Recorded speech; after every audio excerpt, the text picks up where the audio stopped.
আসসালামু আলাইকুম। আমি মনি, আমার পুচুদের মা। এবার ঈদে আমার হাসব্যান্ড কোনো ছুটি নেয়নি। ওই সরকারি ছুটি পর্যন্ত থেকে আমরা বাড়ি থেকে বাসায় চলে আসছি। তো বাসায় আসার পরে হচ্ছে আমার মেয়ে রুটি খাবে। ওই যে মাংস যে বেশি করে রান্না করছিলাম সেটা তো ছিলই। তো সেটাই আছে। তো সেটা আবার ভাজতে, ভাজতে একদম কালো ভুনার মতো হয়ে গেছে। তো আমার মেয়ে রুটি খাবে, এইজন্য হচ্ছে একটু ছিটা রুটি বানাই দিছিলাম ওকে। তো ছিটা রুটি আপনারা কে কী নামে চেনেন জানি না। আমাদের এলাকায় এটাকে ছিটা রুটি বলে। কারণ ওই ব্যাটারটা হাতে চুবিয়ে প্যানে বা কড়াইয়ে হচ্ছে হাত দিয়ে ছিটিয়ে, ছিটিয়ে এই রুটিটা তৈরি করে। এজন্যই এই রুটিটার নাম ছিটা রুটি। তো আমি আবার এখানে একটু কালারফুল হওয়ার জন্য ওই ব্যাটার থেকে একটু ব্যাটারে হচ্ছে একটু বিটরুটের পেস্ট দিছি, আরেকটাতে একটু মিষ্টি কুমড়ার পেস্ট দিছি যেন লাল আর হলুদ আর সাদা ৩ রঙের হচ্ছে রুটি বানানো যায়। তো তারপরে হচ্ছে এভাবে হাত দিয়ে ছিটিয়ে, ছিটিয়ে দিতে দেখতেছি অনেক সময় লাগতেছে। আর তার মধ্যে হচ্ছে চুলা-টুলা একদম চারপাশ ছড়ায় ছিটায় যাচ্ছে ব্যাটারে। তো নষ্ট হয়ে যাচ্ছে। এজন্য ভাবলাম যে এভাবে আর করব না।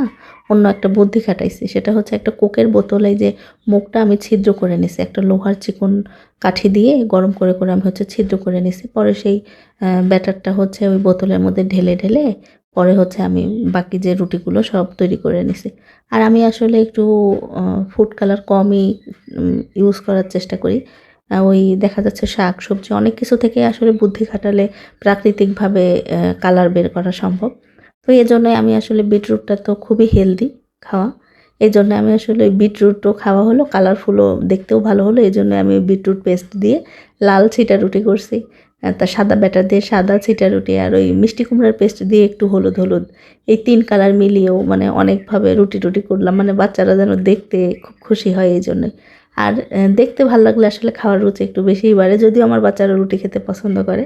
তারপরেও হচ্ছে একটু কালারফুল করছিলাম। তো তারপরে হচ্ছে ওই যে রুটিগুলো, এই রুটিটা মূলত হচ্ছে মাংসের ঝোল, আলু দিয়ে মাংস রান্না করা, ওটা দিয়ে খেতে বেশি মজা লাগে। কিন্তু আমাদের হচ্ছে ওই যে ঈদের বেশি মাংস বললাম না, যেটা ভাজতে, ভাজতে একদম কালো ভুনা হয়ে গেছে, সেটা দিয়ে খাইছি। এটা দিয়েও খাইতে ভালোই লাগছে, খুব বেশি খারাপ লাগে নাই।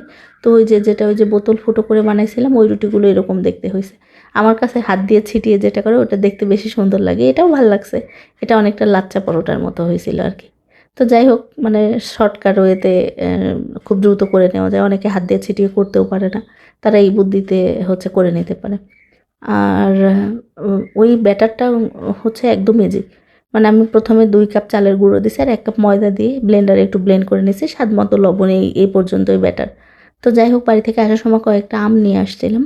২ ধরনের আচার বানাবো। এর আগে তো আনছিলাম, সেটা একটু আচার বানানোর পরে খাওয়াও শেষ। তো আমাদের এলাকায় হচ্ছে একটা আচার করে, এটাকে আমচুর বলি আমরা। এটা সারা বছর তেলে চুবিয়ে রেখে খাওয়া যায়। মানে এটার এই আমটা খাওয়া হয় না, মূলত তেলটাই খাওয়া হয়। ওই তেল দিয়ে যে কোনো ধরনের ভর্তা, মুড়ি মাখানো, খিচুড়ি খেতে খুবই মজা।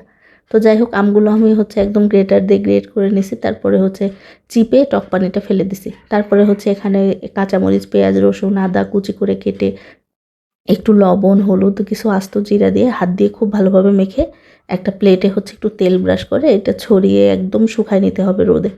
মানে একদম ঝরঝরে করে শুকায় নিতে হবে। তারপরে এটাকে হচ্ছে ওই সরিষার তেলে ডুবিয়ে সারা বছর ওই তেলটাই খাওয়া হয়। তেল শেষ হয়ে গেলে আবার তেল ঢেলে রাখা হয়। আমাদের এলাকায় এটাকে আমচুর বলে। আর কিছু আম হচ্ছে আমি ওই গ্রেটার দিয়ে গ্রেট করি নাই, হাত দিয়ে কুচো করে নিছি। এটা দিয়ে এক ধরনের আচার বানাবো। তো যাই হোক, সেই আমটা ওই যে কুচো করা আম, কড়াইয়ে আমি একটু চিনির শিরা করে নিছি। শিরার মধ্যে একটু স্বাদ অনুযায়ী লবণ আর একটু মরিচের গুঁড়া আর একটু পাঁচফোড়ন মসলার গুঁড়া দিছিলাম।